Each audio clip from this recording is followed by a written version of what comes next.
ఇదే అపస్మారం. దీన్ని ఎప్పుడు మనం తొక్కి పెట్టాలి.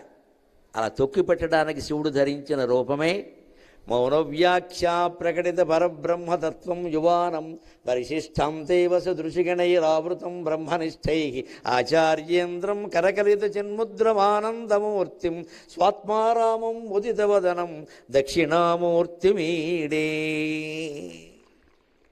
దక్షిణామూర్తి విగ్రహాన్ని చూడండి. మన దేవతారాధన, మన విగ్రహారాధన ఎంత గొప్పదో, మన దేవాలయ వ్యవస్థ ఎంత గొప్పదో అర్థమవుతుంది.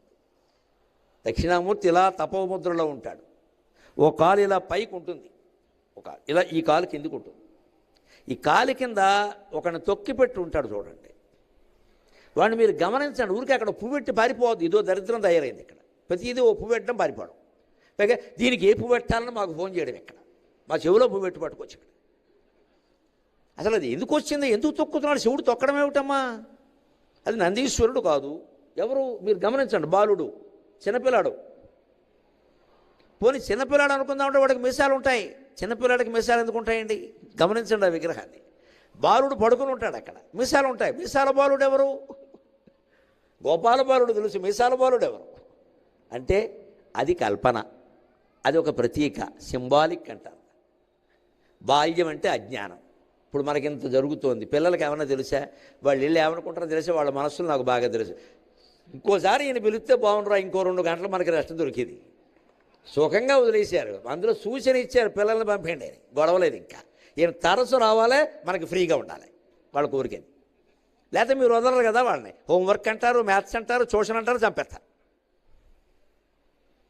అమ్మయ్య మన వదిలేశారు గొడవ లేకుండా. మనం హాయిగా పోయారు, వాళ్ళు ఆడుకుంటున్నారు. ఇది అది అజ్ఞానమా జ్ఞానమా అంటే వాళ్ళకి అదే జ్ఞానం అండి, మనకి ఇది జ్ఞానం. అది బాల్యం అంటే అజ్ఞానం. ఆ అజ్ఞానాన్ని తొక్కిపెట్టాలి. ఎందుకంటే రాక్షసుడు వాడు.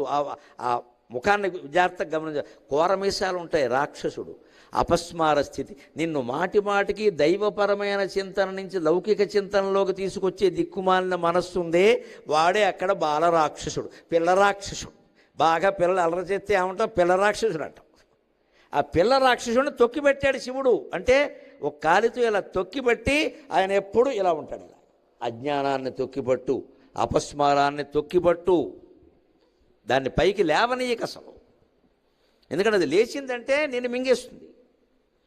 అది లేవకూడదు పైకి. అంటే లౌకికం పైకి రాకూడదు. ఆధ్యాత్మికమే మాట్లాడుకో. లౌకికం మాట్లాడుకోండి. Take action, don't discuss. చర్య తీసుకోండి, చర్చించకండి. అసలు మన జీవితం మొత్తం మీద గంటలు కాదు, రోజులు ఆలోచిస్తారండి. రోజుల తరబడి ఆలోచించాల్సిన సమస్యలు ఏం లేవండి. మన పాకం పెట్టారు.